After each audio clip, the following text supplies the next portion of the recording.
Yippee! We're getting into this. I'm talking this time.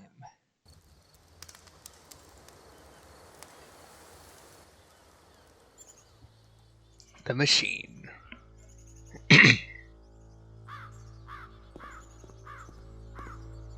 Ma'am, glad to see you've arrived safely. We've captured the machine. It's waiting for you now. You can begin the interrogation whenever you like. I intend to be quick.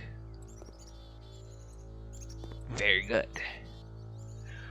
Just be warned that someone called the press, so we might have a bit of attention on this one. Also, one more thing that you should know about the machine.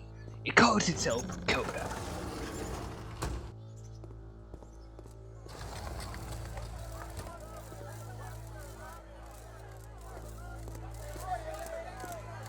Something that sticks out to me from any of these things is do you know where the poisonous games come from? Yeah, most of it is just normal press jargon, but yeah. There's our 3 dots. And of course, it's the machine. Our 3 dots are on the machine itself. You stopped.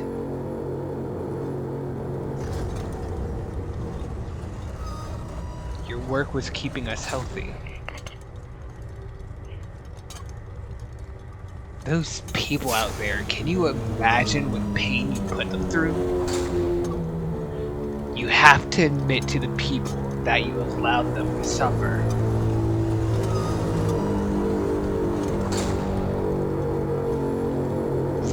I have seen the thing you fear.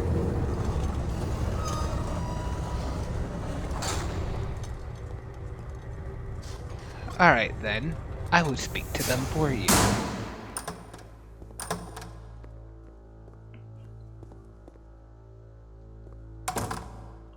My followers! It falls on me to deliver bad news. The machine will not apologize to us. But this is not important. We are stronger than it thinks we are. Let us pay it retribution. Follow me. We will destroy everything that the machine has created.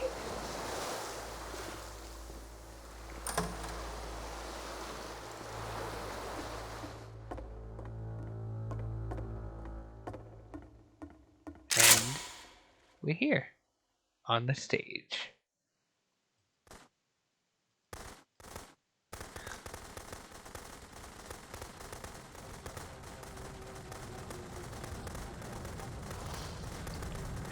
Coda, I'll make sure your work dies here. Isn't that what you're scared of, having to live without your precious creations, having to deal with yourself? So now the work is becoming self-destructive. And I'll tell you, at the time that I first played this game, shortly after he made it, here's what I'm thinking to myself. I'm thinking that Code is stuck in his own head, and that it's having a very negative effect on him, and that all he needs to do is just start showing his work to people, to get some actual feedback on his games. It might get him out of isolation. And so, as I'm thinking this, I realize that I could be the one to initiate it. Because it would never occur to Coda to start actively soliciting feedback, so what if I did it for him? If he could see the difference it would make to have more actual conversations with other human beings, would that bring him out of his mental spiral? Would it give him confidence in himself? Would it bring meaning back into his work?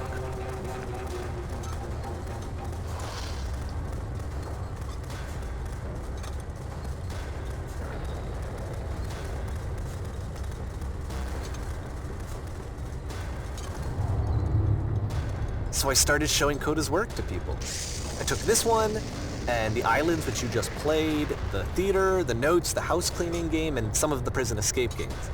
I brought them to people that I knew and trusted. I asked their opinions.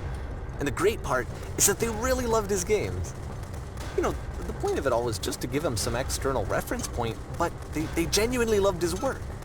There was nothing for him to be afraid of.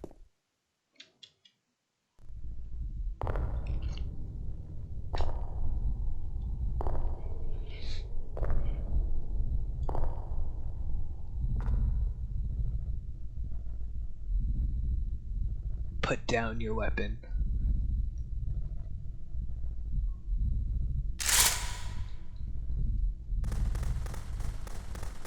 Can you see why I felt like this was the right thing to do?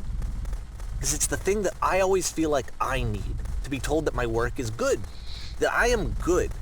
When someone really connects with a thing that I've made, when they see themselves purely in my work, there's nothing that feels better. And I got to give that very same feeling to my friend. I did something...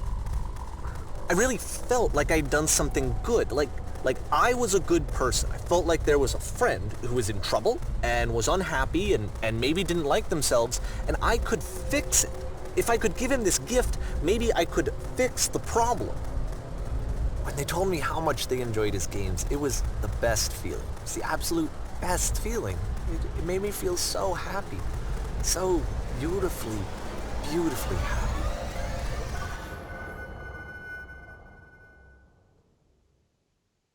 Oh boy, I'm gonna mute now. So anyway, Coda finishes this game, and then really he just kind of takes off for a while. So this is June of 2011, and I didn't hear anything from him for several weeks, I guess.